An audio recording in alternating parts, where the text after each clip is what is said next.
Hi everyone, I'm Cleopatra. Welcome to History Nibbles. Today, I will tell you about my life in a few small bites. Cleopatra Sisepenth Philopator, born in 69 BC in Alexandria, Egypt, was the last active pharaoh of ancient Egypt and a member of the Ptolemaic dynasty.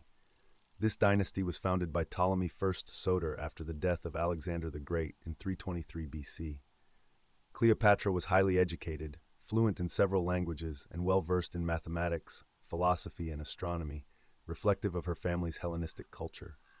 Her father's reign marked a period of prosperity, but upon his death, she faced the complex political landscape of the Roman Republic as she ascended to the throne alongside her younger brother Ptolemy XIII, whom she eventually had to contend with for power in a convoluted family and political dynamic that characterized her reign. Cleopatra's reign was marked by her attempts to restore Egypt's power and independence amidst the growing influence of Rome. In 48 BC, after her brother's forces opposed her rule and a conflict ensued, she sought the assistance of Julius Caesar, who arrived in Egypt during his Egyptian campaign. Their alliance was both political and personal, leading to the birth of their son, Caesarion, whom Cleopatra hoped would secure her political legacy. Following Caesar's assassination in 44 BC, she returned to Egypt, where she continued to navigate the tumultuous political atmosphere as Rome became increasingly embroiled in civil war.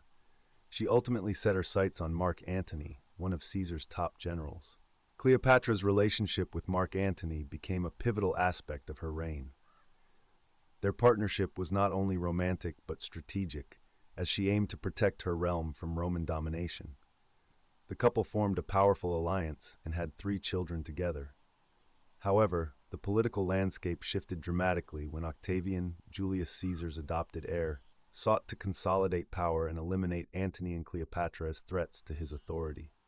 This culminated in the famous naval battle of Actium in 31 BC, where Antony and Cleopatra's forces suffered a significant defeat. The loss not only weakened their position, but also paved the way for Octavian's dominance over Rome. In the ensuing years, as Octavian's forces closed in on Alexandria, Cleopatra's political situation became increasingly desperate. She famously sought to negotiate peace, but to no avail. In 30 BC, facing capture, she chose to end her life rather than be paraded as a prisoner in Rome.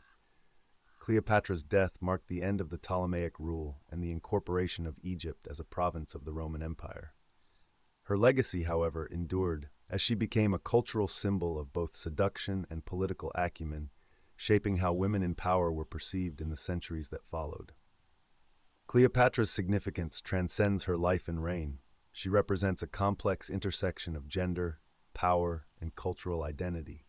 Her clever alliances and attempts at political negotiation illuminate the roles women could play in political spheres, though often restricted by the prevailing patriarchal values of their societies.